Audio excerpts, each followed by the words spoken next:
Ladies and gentlemen, welcome back to the Field Pass. This is Dan, and I have John joining me.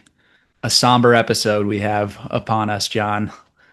After I, Indiana beats us down, there's really not much to say, right? no, I mean we weren't podcasting when 63 to nothing happened, but that was more of just like a not necessarily that you expected it, but it wasn't necessarily as big of a surprise as this was. This was just a good old fashioned shellacking, and we got taken behind the woodshed, and it was not fun. Yeah, I mean, being at that game, it went from a little bit of trash talk from the Indiana fans sitting around me early to we feel really bad and like, oh, you guys are really banged up. Like that wasn't your real Just like team showing. almost And I was insulting. insulting to a point where Yep. I mean, now Indiana is the biggest Illinois football fan of any fan base out there because the better we respond and the more wins we can rack up, the better that win is going to look for them when they're potentially sit in front of the playoff committee at the end of the year. So they're now on our side after a hostile lead up to that game. I feel like there's plenty of back and forth between two programs that historically have not had much success. So it's just, it was the bottom of the barrel in terms of Power Four programs. And it ended up being a matchup on paper that was supposed to be good. And it was just a beat down the whole way. I think the most frustrating thing about it is, like you were just saying, two programs that historically in our lifetimes have been pretty pretty hot and cold, with a lot more cold than hot in their football history. And I just can't stand the fact that they get Signetti. Like, obviously we love that we have Bielema, and but there's like a small part of every Atlanta fan that sees that and they're like, well, why couldn't we do that? And it's not necessarily like it's not Brett's fault, not Whitman's fault. It's just kind of like the pieces align that he had a ready-made team at James Madison that he brought over, and he's riding that wave. So I mean, good on him. It sucks that it validates all the cockiness that, Google me, and even after the game, like him talking about, he was completely correct, by the way, in the whole like, oh yeah, we turned on the Duke tape and we saw that, they were getting easy pressure and they just turned the ball over. It's like, yeah, that's exactly what happened. And it's something where going through and I put the film breakdown on YouTube of Luke's game against Duke, but obviously I cut out all the sacks because that's not necessarily on him. I mean, sometimes they are, but it was one of those where that was like I was cutting out a fair bit where you're just like, this is not good. Hopefully they shore it up sooner than later. And I feel like we shouldn't be talking about this in year two of an offensive line that has had some success, but by week 4, week 5, that's just something that I don't know what needs to get shuffled, but I think that there needs to be significant shuffling. Yeah. I mean, the pass protection was one thing. I actually thought the pass protection was pretty good the first two drives, and then it went completely south. But the thing that stood out to me that bothered me the most was I felt like Indiana was running the same three plays. It Yes, was the yes. RPO slants, and Mendoza would just pull the ball, throw it, and they'd get yards after the catch. And we were not adjusting to it. It was, I mean, I could pull 7 or 8 of the same exact play calls of those slants across the middle that ended up all going for big gains. So to me, it was like, okay, Indiana executed well. I don't feel like I learned that much about their offense through that game. To me, that their scoring was more so the lack of adjustments and mistakes by the Illinois defense more than it was Indiana dialing up some crazy plays. I mean, they called great plays at the right time. They executed them, but there was nothing there that like wildly impressed me about their offense. It was more their defense certainly impressed me. They got pressure on us after the first couple drives, and we really couldn't figure it out. But when they were on offense, it was to me, it was like, what is our defense doing here? I know we're banged up at some point, but that was later in the game when it Exactly. was Yep. already out of hand. And Made sense in the second half, but yeah, that's what disappointed me the most in that matchup. and I feel like that's telling you one of two things. Either their dudes are just that much better than ours, and you tip your hat and you say scheme doesn't matter because they would run all over us, and it would be an absolute drubbing regardless. Like, that's one rationale, but then the other is just, yeah, the talent differential is, it might be there, but not to the extent that you're getting shellacked like they were, and then it turns into you just didn't adjust at all on defense, and yeah, like, you had some injuries in the back half of the game. I'm not expecting, corners of Tyler Strain and Tanner Heckle to go out there and put the clamps on dudes who are potentially going to be in the NFL. But to start off, like I thought that maybe the first couple drives there was some good momentum, and then I'm not going to necessarily excuse the poor defensive play calling all based on special teams, but you get a block punt that early in a road game when you're a top 10 team trying to carry some momentum, and it's just like, what are we doing here? Like, this is just like, not to absolutely segue away from the defensive concerns, but like, that's a tone setter in and of itself that just feels like you can't come back from that. And that was something where, looking back now, like, we have obviously have the confirmation bias, but like, that was just the moment right there where the entire game fell apart and the team, they unraveled, which is crazy because like a Brett Bielema team shouldn't have that happen. And the fact that like that one piece of adversity is like what struck the chord that made everything, all the wheels fall off, is kind of crazy to me, because that's like, they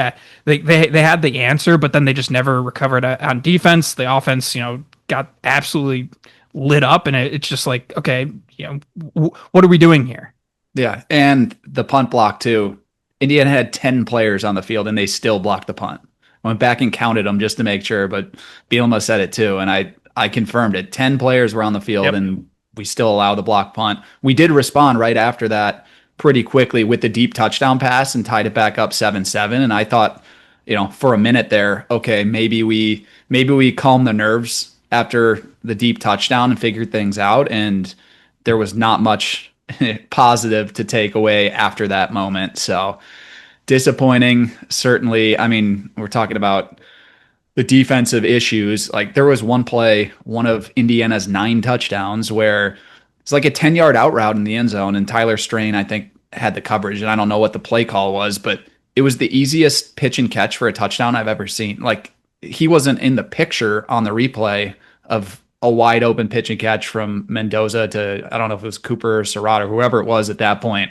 And I'm like, what is the play call? Where's the breakdown here? Because I don't know if that's an issue on an assignment blown or something, or there was nothing complex about it. It was a simple 10-yard out route, and our defensive back wasn't even there in the picture to try to. I mean, I'm hard pressed to blame Tyler Strain. I mean, that's just like, you got to know your personnel. Like, you have to understand that you can't be putting either arguably your 5th or 7th best cornerback like out there on an island like that. Like, that just, I don't know what you needed to change schematically on that, but you can't have that be a one-on-one matchup there. And that's something where maybe they got gun shy because, Tyson Rooks got beat for his, the touchdown there where, he wasn't able to, he looked like he was lost as well. It's like, yeah, at a certain point I can excuse those, but what is the adjustment? And, it wasn't just keep the ones in there, because then the ones start getting hurt, and then it's just all like, it felt like Oregon all over again, which was bad, because I don't think this Indiana team is as good as Oregon.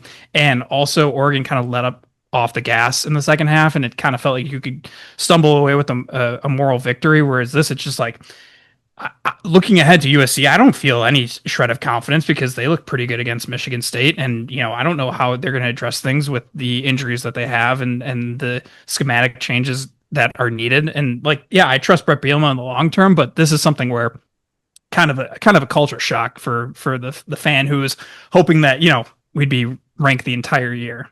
I will say Cignetti is the guy who, he's not going to let up. Like, he's going to run it up on you. And once he's got momentum and is exploiting us, like, it's ball game, and it's going to look ugly by the end of it. So, I mean, it was ugly, but most teams, and I feel like most coaches at a certain point, just like, all right, we're running the ball out and we're just moving on to the next game. He's not afraid to run it up, and the score ends up looking even worse. But I was a little surprised, because I feel like the national media reaction to it was kind of like, wow, Indiana's legit, and less so.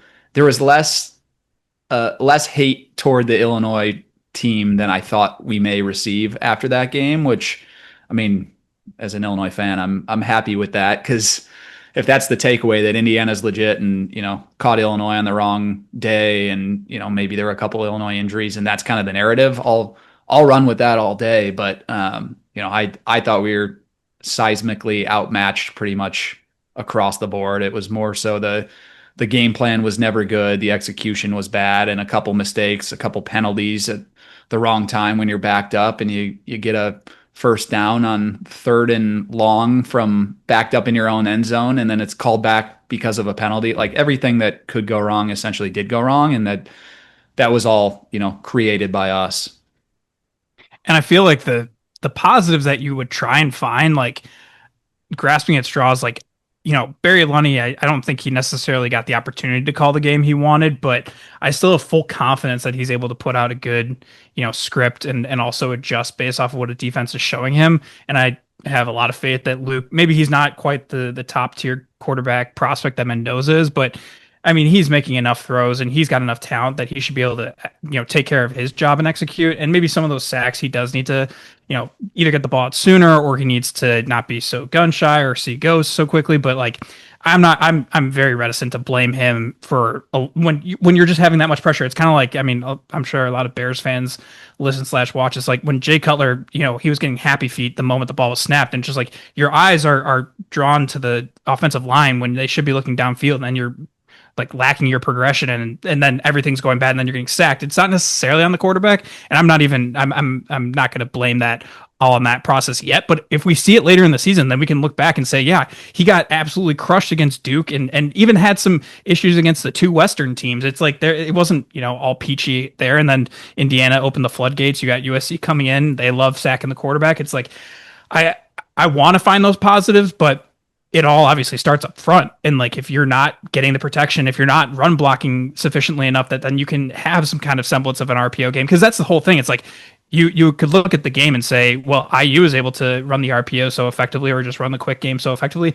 Well, when you're not getting any kind of push up front or any consistent push up front, then you don't have to stack the box in a way that, allows for, linebackers or safeties to stay in those passing lanes if it is a pass play or even an RPO. So it's like one of those where you have to threaten the run. Now, I'm not saying you need to do the classic run pass thing that gets you in trouble and then you're punting and then your defense is getting gassed. But the fact that the offensive line is just not where it should be is, I think, the biggest takeaway on offense. I think everything else, like you can make some comments about maybe the running back room not being quite up to snuff where we want it to be, but I'm hard pressed to feel discouraged about the quarterback and the wide receiver combinations that we've seen thus far. And the defense is, we just touched on it. That's a whole different story. But like, you have to have the driver of your offense be the offensive line. And what should be a strength under a Brett Bielema coach team, and what should be a strength just based on the roster this year, it's insane that it's just we're going into game 5 and still have so many question marks. Like, I don't know who the best 5 are. I don't know who we should have out there. I'd love to see Des Schuster get a shot. I'd love to see Brandon Hansen get in there. And, if that still means that Brandon Henderson is one of the best 5 with those 2 other guys out there, well, then you're going to need to maybe rattle some chains and make it so that guys who are redshirt seniors who you thought would be the developed guys that they claim to be, they're just not. And whoever that the buck stops with there, I know Brett would ultimately say himself, but like if Bart Miller's going to bat for these guys, it's like at a certain point the results need to change. And if we change something up there and the results don't change, then okay, we just need to figure out something different schematically or figure out what puzzle pieces need to go where. But like I'm hard pressed to think that you can just keep rolling out these 5 and think that that's the best 5 for what we've seen thus far. Yeah. I mean, we were playing from behind the chains, and part of it was we couldn't get anything going on with the run game. Like you said, the offensive line was having difficulty. I mean, Indiana was stunting, it seemed like, on almost on every play, and we weren't picking up those stunts, and it was just pressure after pressure after pressure. But when you're playing from 2nd and 10 or 2nd and 8 or 2nd and 11 or 3rd and 8, then the game plan is like, okay, we need to pick up a first down. Then we need some medium to deep pass play concept to come up with, which means Altmaier's going to have to sit there and let something develop. And whereas Mendoza, when he was playing, the RPO takes 1 second, the ball's out of his hand. So even if we have a pretty good defensive line, there's not enough time for our guys to get pressure unless we're breaking through with the initial move, off the snap. You're not getting pressure on Mendoza because he doesn't need to sit back there for 3-4 seconds to find someone open. He's just quick reads, get the ball out, and keep the chains moving. And that's the simplicity of their offense. That, I mean, when we're not adjusting to it and it's open, there's not much you can do to stop it. So, I mean, we gotta, I think, execute way better on first down to open everything up, because that was the most egregious thing in my opinion, was just everything's second and long, third and long, and it's hard for any team to get offense going when you're in those situations. Well, and I think the other thing too, execution obviously is the biggest thing, but then you just can't have the mental errors happen. Already talked about the block punt. You just can't have when you're backed up in your own end zone and you pick up a big third down. And yes, I know that the holding call might not have been on Melvin, but like you can't then have an after play penalty that is offsetting. Like, yeah, let someone else on the other team be stupid and let that, affect the game. And like, it was one of those where a Brett Bielema coach team doesn't have that many compounding mental mistakes. You don't have a block punt. You don't have stupid penalties when you're picking up a huge third and long conversion in the shadow of your own end zone.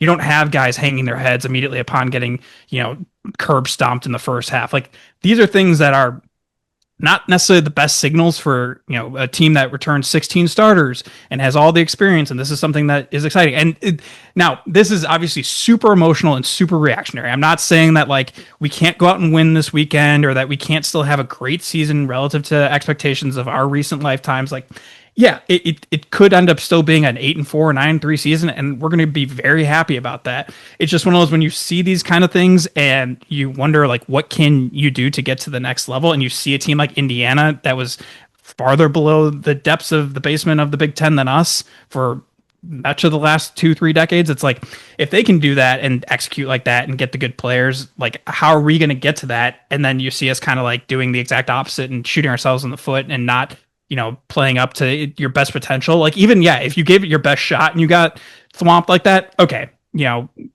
throw away the tape and then we'll move on to USC. But just like, there's too much there outside of just like not executing that you need to figure out those mental mistakes sooner rather than later. And it's unbelievably frustrating.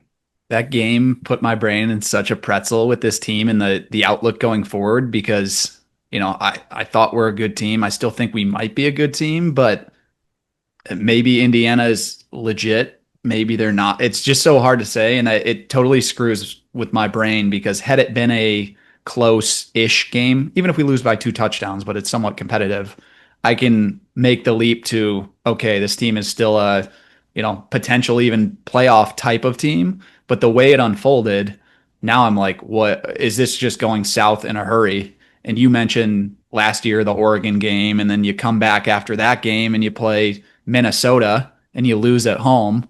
I'm trying to figure out like if that game was more similar to either, I don't know, Penn State, where you lose 21-7, but I feel like we were never really in that game. We were kind of got dominated and out yards in that game. And then we came back and played Purdue right after that. And yes, we won the game, but that was a horrific showing by us. And then after that game is when we flipped the switch a little bit on Michigan, won that game comfortably. So is it kind of the Purdue to Michigan response, or is it the Oregon to Minnesota response that we're going to see from this team this week? That's where my brain's at. Like which of the two teams are we this year? And I really don't know. And I feel like I kind of already drew the comparison to Oregon, mainly because of the injuries, because it felt like last year it was just like we were dropping like flies in that Oregon game. And like I know that, most everyone practiced this week. So it's like I just worry about residuals, and even the fact that you're not even rushing guys back, but they're just not 100% when you maybe could have called the dogs off and then, still got your butts handed to you regardless.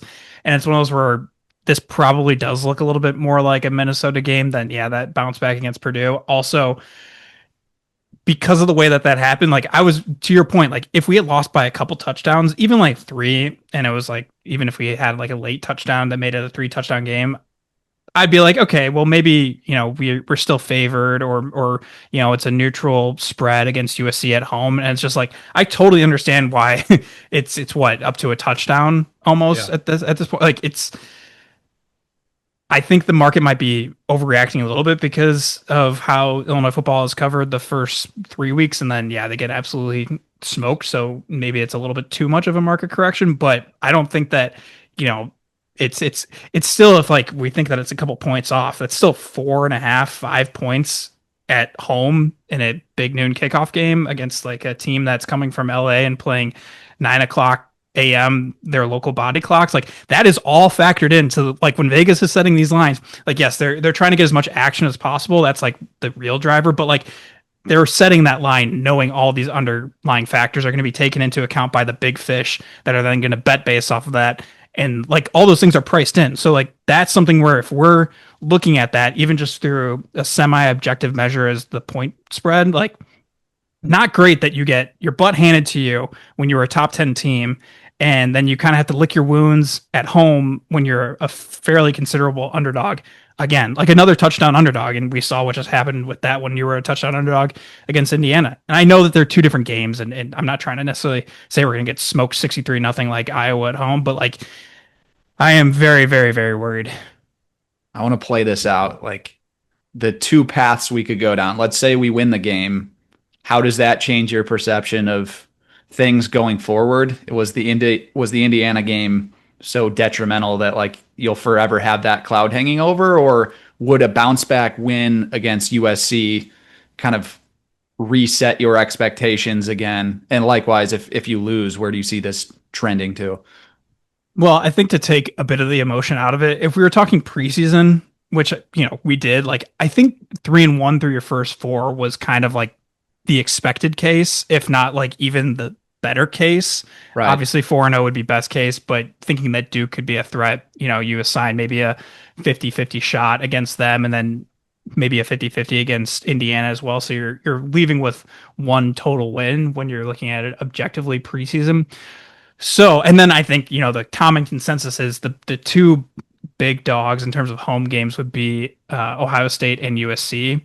And so you split those games in whatever fashion and you try and run the table otherwise, because every other game with the experience and the talent on the roster, you should be able to compete with everyone. And we've seen Brett Bielema in close games win almost all of them last year. Like this is something where, okay, I can talk myself into two losses being like a pretty reasonable best case. Now it's kind of like if we win, I guess I can still see that path technically, but now I'm more worried about the Washington game. Now I'm more worried about Maryland. And yes, like those are two teams that you should still have some advantages over them, but like if the problems remain the problems for the balance of the season, it's just going to be one of those where, yeah, I can't confidently say that, yeah, 10-2 or 9-3 is going to be something that we, walk right into, even if we do win against USC because of the factors that, I just mentioned in terms of them traveling big time East, their body clocks are going to be all messed up.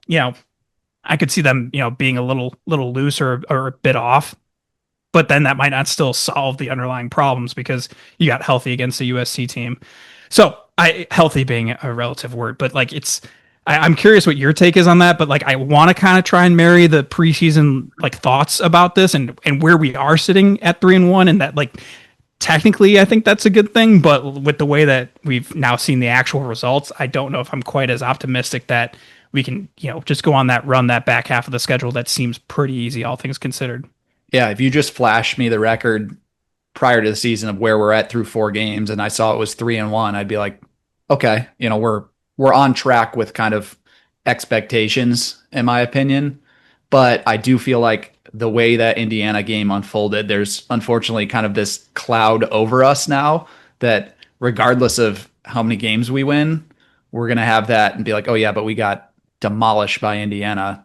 Like it was so ugly that people were turning the channel at halftime. And to me, that's going to be tough to shake. Now, I do think this win, should you beat USC, could kind of propel you and get you back on the right track and get some of that momentum back behind you. But I don't think we can ever get back to the level of excitement that we had, at riding high at 3-0 going into that Indiana game. And yeah, that's kind of where, and on the other side, if you lose against USC, I'm like, now people are ready for basketball season. People are ready to jump ship and it could get ugly from there. But I think I guess that depends how, maybe, right? Like, fair enough. It depends on how we lose.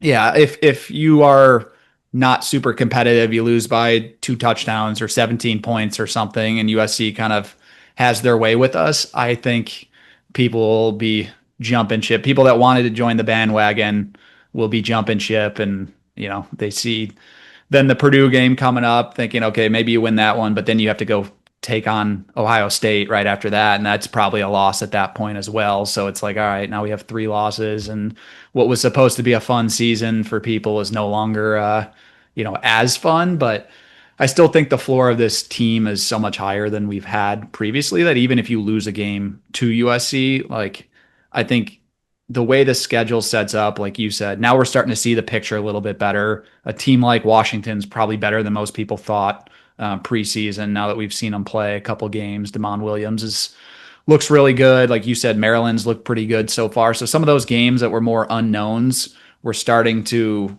get a better feel for what our strength of schedule looks like, and it might not be the back half cakewalk that we thought it was, but I still think there's plenty of winnable opportunities down the stretch that you take a couple lumps early, you can still get right in the back half of the schedule. But I don't know. This is a big one, and you're not favored. You're, like you said, a 6.5-point dog in this one.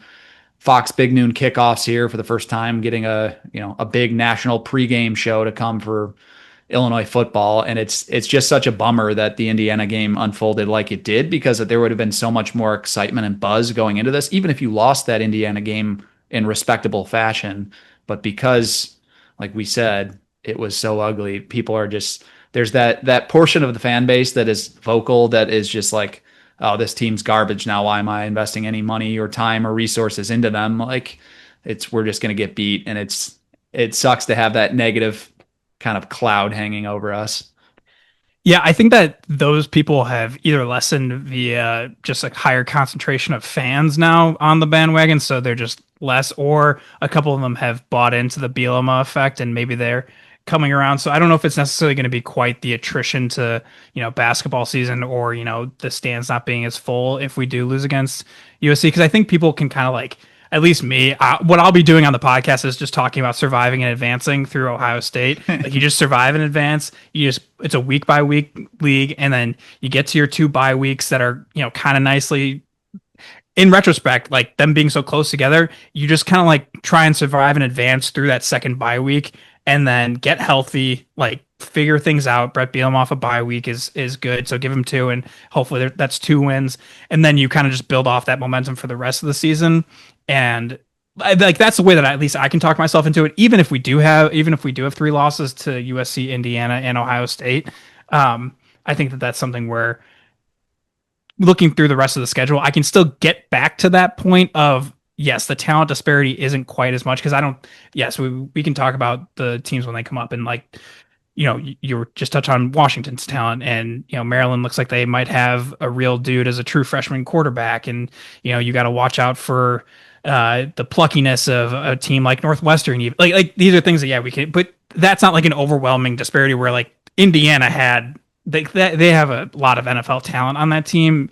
And I think I was kind of trying to like not really recognize that going in, because I was like, well, they might, but that's just because they've played, 3 tomato cans, and, Cignetti thinks that his stuff doesn't stink, but like, it's really not that great. And we might have as much NFL talent as them too. And it's like, we might have some fringe, like undrafted guys. They have like some definitely like day 2, day 3 guys at the very worst on their roster in terms of projectables. And so it's one of those where like, I think that might be the solace that I take, is that Indiana is just better than I was maybe giving them credit for. And I was giving them a fair bit of credit, and I think most people were, but like, they might just actually be that legit. They might be what we talked to Robert about when we were talking about the $100 million donation, and like how, it's naturally setting up that there could be a program that ascends to take a new rank in the college blue blood, for football. And this kind of seemed like a sparring match between 2 programs that are looking to get into that spot. And you see the differential of like what a team that might actually be there is, that like really true, like just below the first tier, like 4th best in the Big Ten this year, going to keep trying to build on that momentum. Like, that's what the program should look like. But that doesn't mean that we're falling into the ranks of like, I'm so glad that we're not Wisconsin. Honestly, like Iowa, they're finding ways to win games, but there's still some like very systemic issues with that in terms of how their offense is operating. And like, it's just, I'm still very glad that Brett Bielema is the coach, and I still think that this season's trajectory can right its course. It's just, to your point of like the cloud, like I think we're all very quick to like find it and know it and be welcomed by it, because it's where we've been for the past like decade more often than not. Yeah.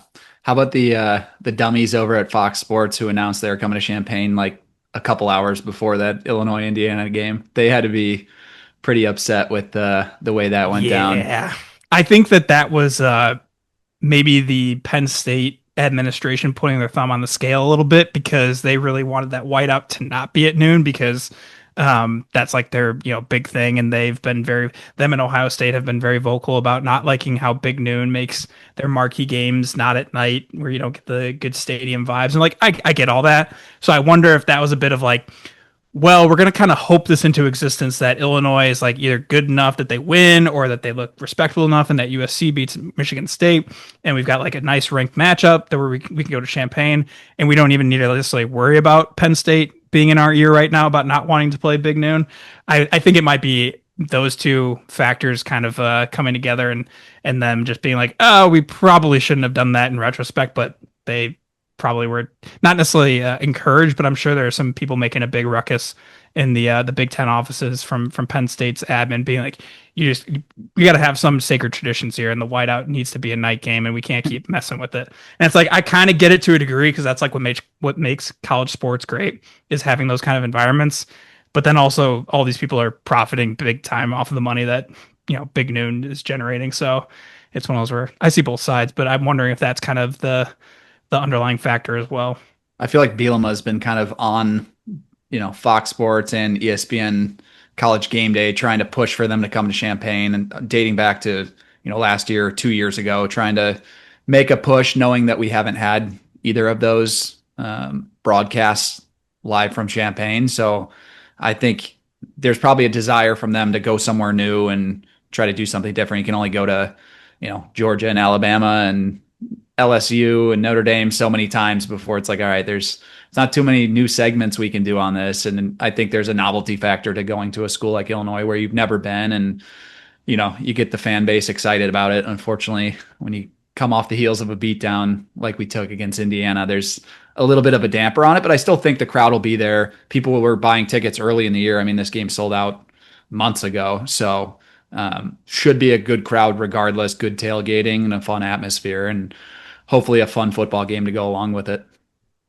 I think that's a pretty natural segue into talking about the game because I think we can bemoan the Indiana loss for Yeah. hours if we wanted to, but I think at this point we've driven the point home that not great, not really looking great in terms of the projectables, but hopefully, if there was one man to right the ship, I would be hard pressed to find a better candidate than Brett Bielema. So hopefully, he's the thing that I know about him is that he's one of these guys. He doesn't put like the overtime in just to say he's putting the overtime in. Like, oh, I'm sleeping in the office this week. It's like, no, he's actually like busting his butt. Like he might be sleeping in the office this week, but that's because he's trying to find whatever is going to be the reactionary offensive package to make sure that we are running the ball effectively, or how we're going to, like, I would love to just see like, okay, we're going to max protect with 7, and then we're going to let Colin and Hank and Hudson and hopefully Bowick's healthy. Like just let them try and beat men one-on-one and go from there and see if that's like an effective, like, I know that he's probably thinking about these things and taking a little bit more of that top down leadership role this week, whereas I feel like he tries to kind of facilitate through his guys. This is something where I am hopeful that they're going to come back with a vengeance, and hopefully the home crowd will get treated to a nice dub. But we should probably talk a bit about USC just because we've alluded to it enough in terms of what they're about, but getting into it and talking about who they really are, because I am a little bit scared, but at the same time there are enough things that I think we could come away victorious in this game. Yeah, I mean, they certainly have talent, if not potentially even more talent than the Indiana team had. Talk about their offense with Jade Mayava, Jacoby Lane, Makai Lemon, Lake McCree. Like, they got weapons, and they'll spread you out and throw the ball around as they've done for years and years and years. It's just that West Coast offense. You spread you out, throw the ball for days, but they do have a running back duo that is one of the best in the country as well. So they can kind of gash you from anywhere. Their offensive line has been solid. They've beaten 2 Big Ten opponents already. They played Purdue and Michigan State.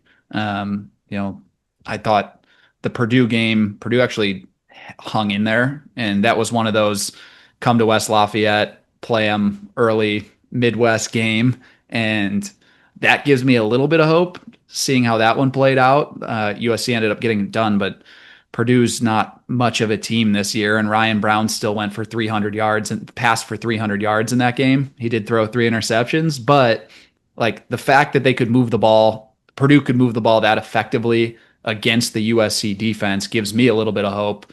I know Aiden Childs was able to carve up USC a little bit as well. So, I think for Illinois to win this game, it's going to be the offense just kind of putting the team on their back and just carrying us. I don't know after what we saw last week, if the defense is ready to make adjustments. I could see USC putting up 31 points, 40 points on us in order to win that game. It's going to be the offense and Luke kind of carrying us and be like, hey, can we go get 35 or 40 points of our own and try to beat them in a shootout? Yep. And not to bring it back, but talking about your point about like the cloud and all that, and even like the way that the rest of the season looks based on this result, like this should be a spot to your point, like the USC defense, like the Lincoln Riley trademark is, and this happened even when he was at Oklahoma, even when the Big 12 wasn't like, they're a physical conference, but they weren't quite, they're not like the Big 10. They're not even like the SEC in terms of the physicality that defenses bring. Like that was always the knock on him, is that, once you get into a big game spot, his defense would let him down. And you could probably have something similar said here. And that's, I think the big concern is that if the offensive line, with how much concern and tutelage and stress they're going to put on those guys this week in terms of like hopefully generating a bounce back performance, like if they don't do that against a USC team that is talented, like they do have enough they've because Lincoln Riley has known about his deficiencies, it's been talked ad nauseum since he's been in Southern California, but like they've got some guys up front, but they're still, to your point, if like Purdue is going off that early in the season when Purdue hasn't even really gelled yet, bringing over like a whole 200 new guys, essentially, like that's something where that signal that we can probably get a good offensive output. If there are zero signs of offensive output, being generated, and other than just like sheer luck or some defensive, havoc being created that puts us in a fortuitous field position, which I will take. And if that leads to a win, not going to complain about it. But if you're not bouncing back, especially on the offensive line this week, it's just going to be it's going to put a big damper on my mood. But I do think that this is a game where you can definitely get healthy, and I think you should be able to unleash Luke. And I think that's the thing too, with like even talking about the fact that Ryan Brown went for as many yards as he did. Like, yeah, if it just becomes max protecting and trying to beat up on their DBs, because if their DBs are letting up 300 plus yards against Purdue, which is, I guess we also did, so maybe it's not necessarily the mark that I think that it is, but he was only good against us last year. But like if they're letting up 300 plus passing yards to Purdue, it's like I'm fairly confident that if we just give Luke some time, he'll be able to figure it out. And I also have confidence that Barry Lunny is going to be able to figure out a scheme, even if it does require keeping another man or two in to protect Luke. So it's one of those where I'm very hopeful, but it does feel like it's going to be the offense having to really kind of drive the bus on that one, because the defense is just not going to be, and maybe this is one of those classic, like you think that this is going to be an offensively driven game and the defense balls out and then they're creating some turnovers. Gabe starts playing like a first round pick. Matt Bailey comes back and looks awesome. And, they cover up for the cornerbacks who, I have faith that you can get some, if Juice Clark is back, that's very good, because I know that he might not be, CB1 potential yet, but that's a guy that you're then not having to rely on guys who are special teamers or maybe future pieces as much as they were last week. So I do think that you can get maybe some neutralization from the defense against USC's offense if, everything goes right, but I don't think we should plan on it. So then to your point, then it turns into like, okay, we're just going to have the offense generate the winning formula here. And I think that they can. That's the thing is, and if they do, great. We've seen a Brett Bielema team, make their corrections, and this is the hallmark of this program, and this is why we're in good hands going forward, and why you can't, freak out too much after a loss to IU.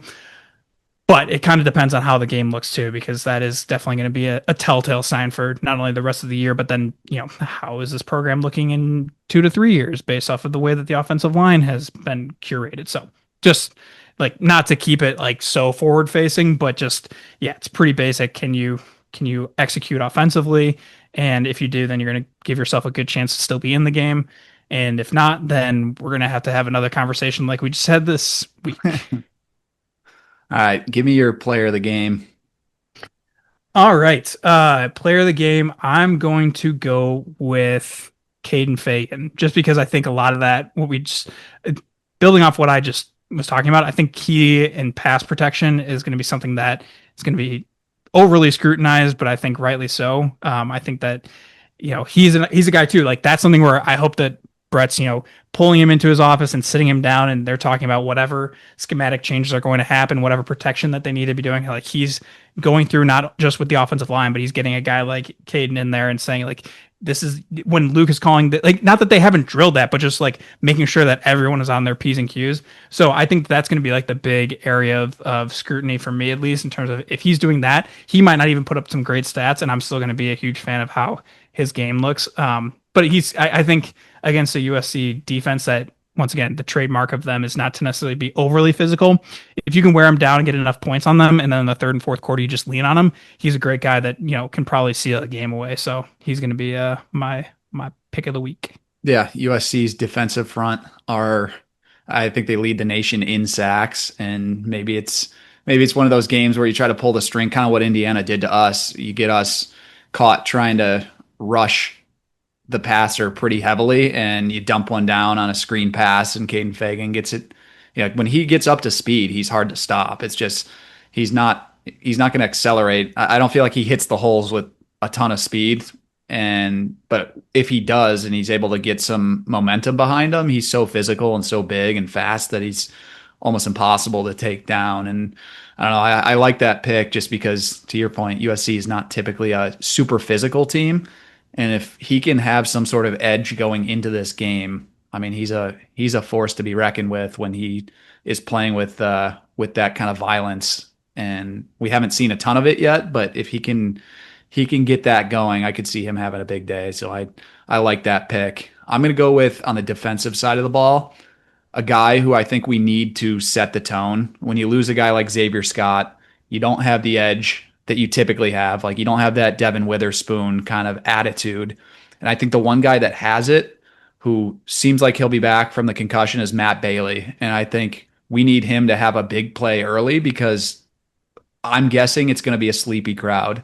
After last week's game, an early game, I'm hopeful that the crowd has some life, but like USC, I think, is going to look a little sleepy. I think we'll look a little sleepy, and you need to have a guy like that just can single-handedly pull you out of that funk and say, like, we're a new team. This is a new week. We're not playing that football anymore. And if he could come in, make a big play early, whether it's a sack or just light a guy up on a crossing route over the middle, like, I think something like that could get the team energized and get things kind of swinging back the right way. So give me Matt Bailey this week, and I'll say an early first quarter momentum play, whether it's a big hit or a interception or a forced fumble, something along those lines to try to get the guys going.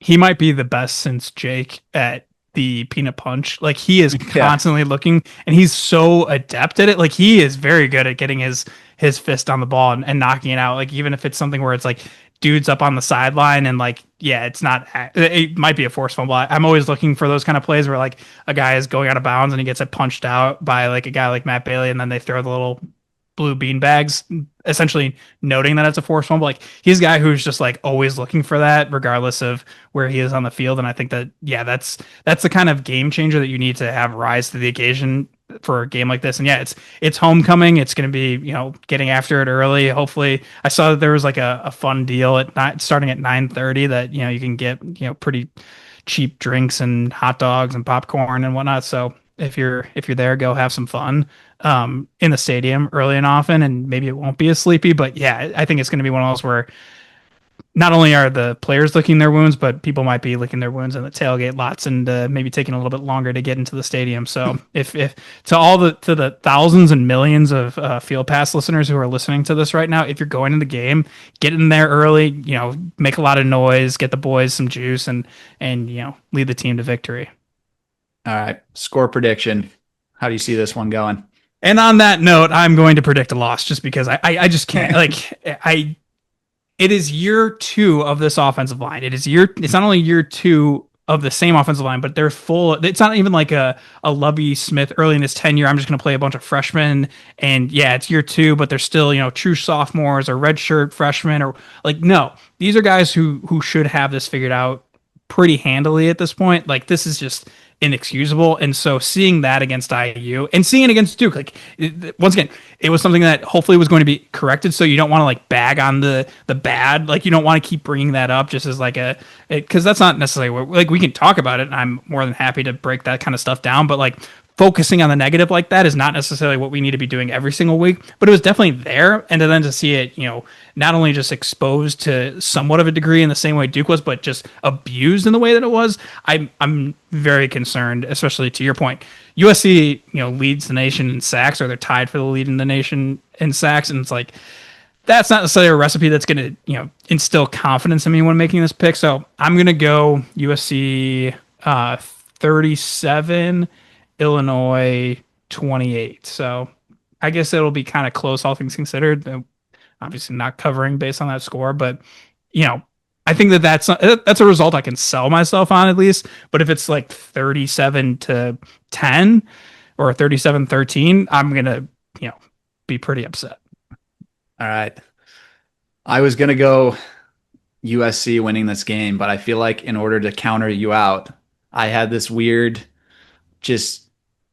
switch in me where I think Illinois is going to somehow win this game now. I'm going to go 31-21 Illinois. And the one reason for this, it's Luke Altmaier. This guy is your leader. He's been your quarterback for 3 seasons now. You took a beat down last week. Brett Bielema, I think, is going to use that as a wake-up call for this team. And it's all going to go through the leadership, the mentorship of a guy like Luke Altmaier, and for him to step up and have a big game in front of a big crowd when you had a bad game last week. I think it's going to be his response that carries us, and I'm gonna actually surprisingly go 31-21 Illinois this week in an upset win on the national stage, bounce back game, and get the fan base back on board. I mean, you picked correctly every single week, so I'm hard pressed to go against you. Well, I guess I am technically going against you, but I'm not upset with that at all. Even though you are going against me, that makes me not necessarily that I might be being a bit too reactionary. Like, I feel like I've laid out the case in terms of like, yeah, the sleepy spot for USC, the fact that Brett Bielema is great after a little bit of adversity. But you drew the great comparison to Oregon and Minnesota. And it's like, just because you're coming home after getting beat down doesn't necessarily mean that they're going to be so locked in that you can just forget all the stuff that was exposed for last week's poor performance. So it's like, I don't necessarily want to get burned emotionally. Yeah, but I think there's also enough there that like, I think that there's a counterbalance to the potential good, but I am more than happy to be surprised. And obviously I'm not rooting to be correct in this sense. I just think that I can't will myself to pick an Illini dub this week as much as I would love to. Before we hit record, I very much came in here with the intention of choosing us to lose this game and not cover. And I've just flipped my script, talked myself into it. Last year, like we said, Oregon, you get beat down, then you lose to Minnesota. And I'm like, I think Bielema and Altmaier will draw on that experience from last year and know what buttons to push to get the guys ready for this one. And it's so tough. Like we mentioned it, but like USC coming to the Midwest, playing a game that's 9 o'clock in the morning for their body clocks after playing a late game, the week prior, it's going to be tough for them. I know Lincoln Riley's not been very happy with the scheduling, and he's been vocal about it, but that's the price you pay to get California weather. And exactly. Or also just to join arguably the best conference in football. Like that, like, I don't want to hear it. Like, this is like the thing that, yes, of course the Big Ten benefits from it, but you are situated on almost the farthest portion of the west part of the United States, intercontinental. Like, you're going to have that happen if you join the Big Ten, which is a Midwest / somewhat now East Coast based conference. Like, I don't understand how he's like, I can't believe that we're getting screwed like this. Like, you didn't think that, you thought they were just going to capitulate to every single thing and be like, oh yeah, every single game that they go east is going to be at 6:30 Eastern time or 7:30 Eastern time so that their bodies can figure it out. And it's like, no, like that's not the name of the game. Like you're good enough. You're USC. You think that you can compete in this conference, then go out there and prove it. I think that that's kind of weak sauce, if I'm being quite honest, because I think that if they lose to a team like Illinois, it's going to be because of the classic Lincoln Riley things and not because of this new excuse that he can. Yes, he can technically use it because it is 9 o'clock local, but I think that that's just you being that guy, you always looking for that reason. That's the reason that you didn't win a national championship at Oklahoma. That's why you've sputtered at USC. So I think it's a symptom of the underlying problem of his teams having some softer tendencies. And maybe this year it's different, and I'll eat these words, but I think that he's just kind of looking for something that he can show to boosters when they lose to Illinois, and he's like, oh well, this season could have been great, and it's like, just get out of here.